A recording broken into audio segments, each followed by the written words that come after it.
Hello friends, welcome back to my channel. My name is Justina and here I like to make, create, and inspire fun art things with you through my DIYs. As you see by clicking on today's video, I have all new spring and Easter DIYs that were super easy but really fun to make. But before we get started, if you are new here and you haven't yet subscribed, I hope you do that today. All you have to do is click on that big red subscribe button down below. It is totally free. But don't forget to click on the bell notification so that YouTube can always notify you every time I upload a new video. Plus, we would love to have you here, part of our virtual art family. If you are already a subscriber, thank you so much for being here and taking the time out of your busy day to watch this video with me. I am super glad that you are here, but don't forget to do all the YouTubey things down below, which is like, comment, and share it to at least one friend. It does really help out my channel. Now, with all that being said, let's just jump right into it and let's art today.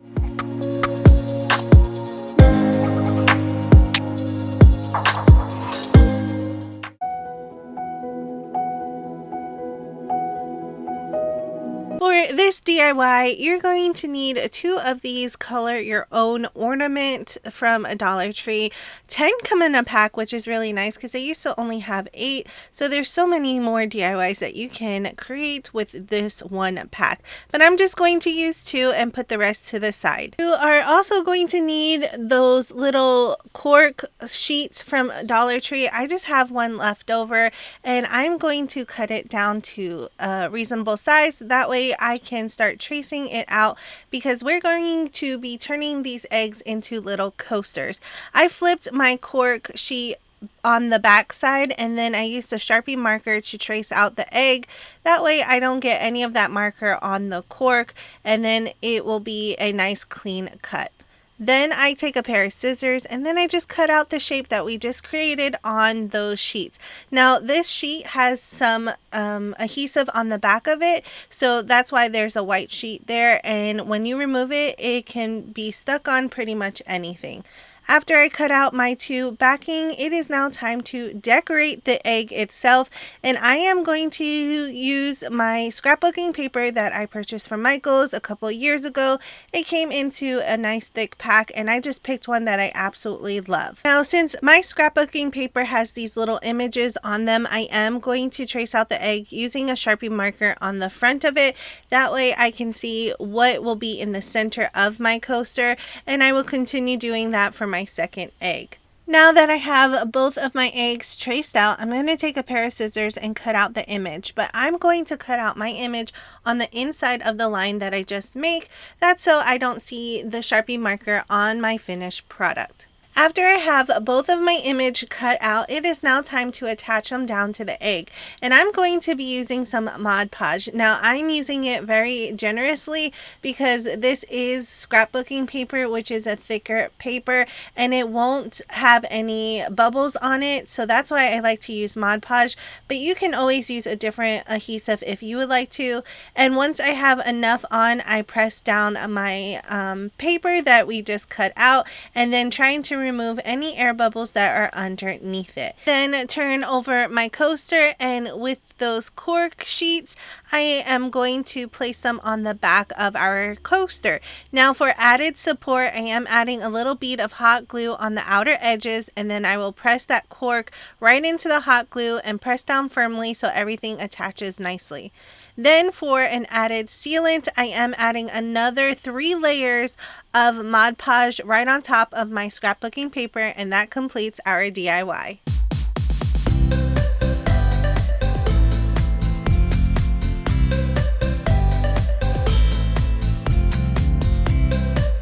I absolutely loved how these coasters turned out, and I might have to go back and make 2 more. You can make as much or as little as you like, and remember, you can always change up the scrapbooking paper to fit your home decor. But I would love to know what you think about this DIY down in the comment section below.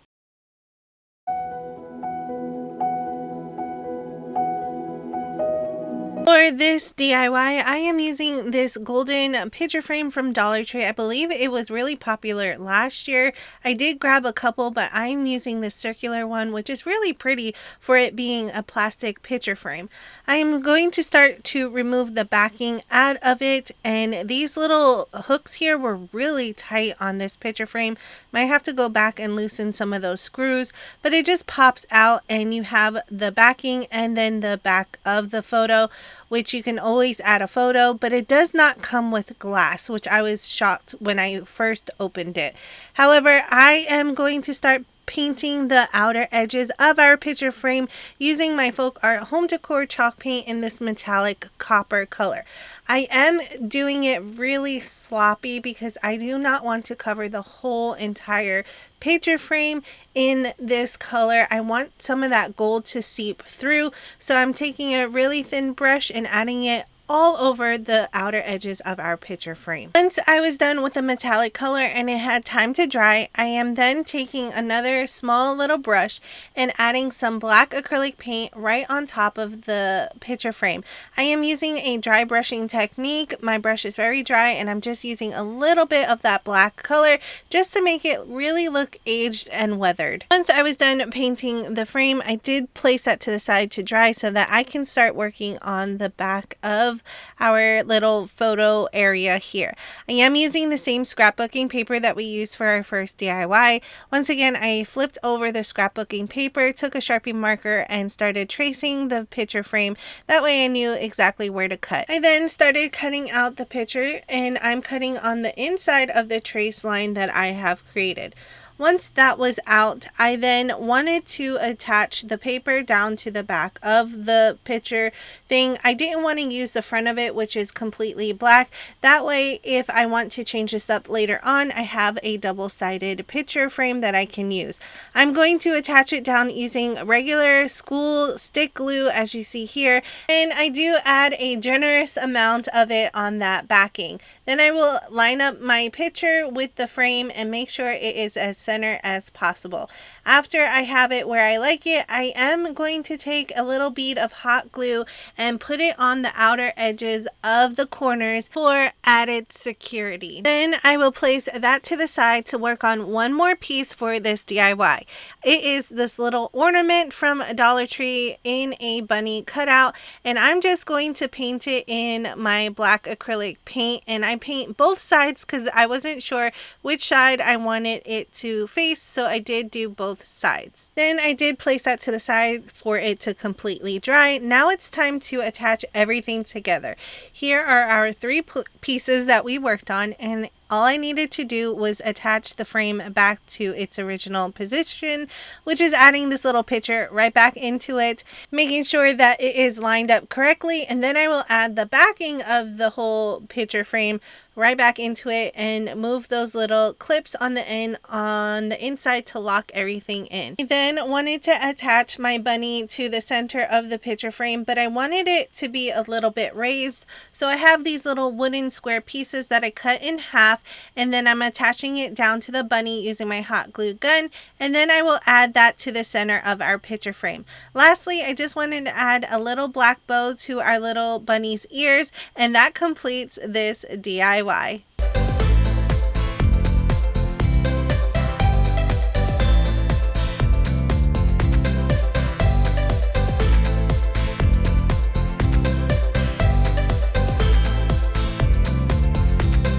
I absolutely love this DIY. It feels so elegant with the old and the new scrapbooking paper into it. But remember, you can change it up however you like.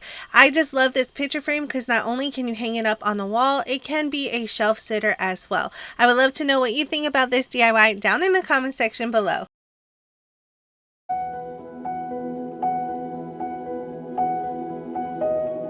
This DIY is super quick, so don't blink because you might miss it. I have this candy jar left over from a previous DIY where I only used the lid, and if you want to see that DIY, I'll make sure to link it down below. And then I have this candlestick holder. Now this candlestick holder has been a candlestick holder for Dollar Tree for years, but they do have some new ones that will work as well. I want to add that candlestick holder at the bottom of our candy dish here. It fits perfectly. And to attach both of them together, I'm just using my hot glue gun. That way, if I want to remove it later on, it is easy to remove. Then I'm going to take my candy dish holder outside and spray paint it a couple coats using my Rust-Oleum spray paint in the color Flat Black. Then once it had time to completely dry, it is looking like this. Now I did notice that some of that imagery on the outer edges is a sticker, but I'm going to cover that anyways, and I'm using some orange ribbon that I just had on hand. But I'm pretty sure Dollar Tree has a bunch of Easter and spring ribbon out right now that you can find that will work perfectly for this DIY also. I am attaching my ribbon down to my candy jar using some hot glue on the low setting because this still is plastic and I didn't want to burn it.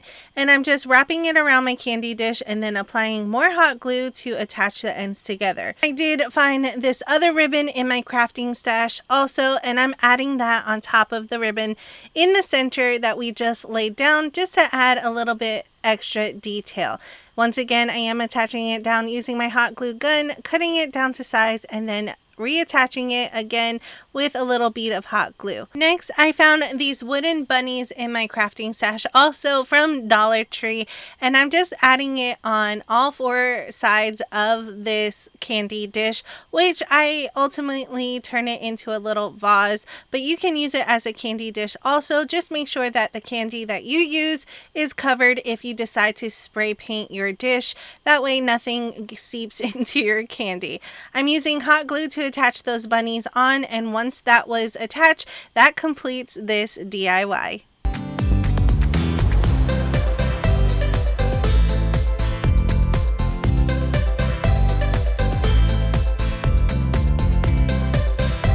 Candy dish turned out super adorable, and this would be perfect for a little gathering. If you have a spring or Easter gathering, you can add so many different things on the inside, but I absolutely love that you can use it for a candy dish and also a vase. But let me know what you think about this DIY down in the comments section below.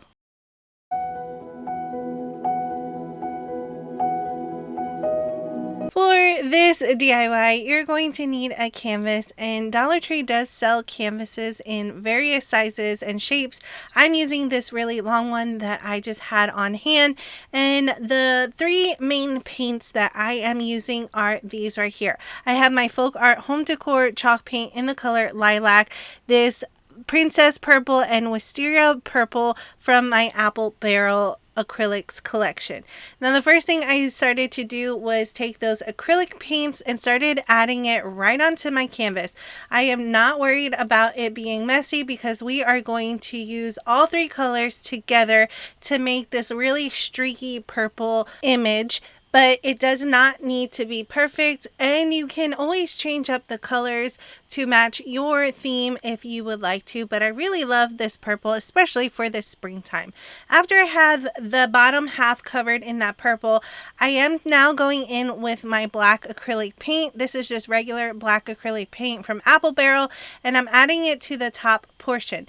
Then I'm going to try to blend the purple and the black together so that it looks like it is cohesive but also blended in so it's not such a stark line. Then after I have that where I like it, I then add more purple on top to make sure that everything is well incorporated and well blended. I do have to add a couple of coats just so I get the desired look that I'm going for, and then I wait for this to dry. Once my painting was dry enough, I do have these metal flakes from Dollar Tree in their plus section for $3. I bought this a couple years ago and I still have not made a dent into it. A little does go a long way here, but I am just adding it to the center of my canvas here and in various places all around the center. I don't mind if they're large pieces or small pieces, but I am just adding the majority of it right there. After I have it laid out to the best of my ability, I then found out if I took my finger and started rubbing it into the canvas, it makes these little streaky marks that I am going for. So I started doing that to all of the pieces. Then I started adding more and then continued this pattern until I got the desired look that I was going for. Next, I have these black butterflies from Party City. They were on sale for $2 and 30 pieces come into this little pack, and they also come with these little sticky things that you can add to your wall, but we are going to add them to our little painted canvas here. I am using those little sticky things just in case I want to change this up later on, but you can always add hot glue to yours to make it more permanent. Then I'm just going to add my butterflies everywhere on my canvas. I really wanted them to look like they were going to fly right off of the canvas, but the majority are going to be on the black surface that we painted on the top. Now there is no rhyme or reason. You can add them all different ways if you like to, but I am just going to make sure that they all look like they're about to just fly off of this canvas. As I continue adding my butterflies onto my canvas, if you are new here and you haven't yet subscribed, I hope you do that today. All you have to do is click on that big red subscribe button down below. It is totally free, but don't forget to click on the bell notification so that YouTube can always notify you every time I upload a new video. Plus, we would love to have you here, part of our virtual art family. If you're already a subscriber, thank you so much for being here. I do appreciate each and every one of you, but don't forget to do all of the YouTube things down below, which is like, comment, and at least share it to at least one friend. It really does help out my channel. Don't forget to check out all my other socials. All those links will be down in the description box below. I have a Facebook and Instagram, and also I just opened up my Patreon page, and if you want to see more of that, all of the links will be down in the description box below.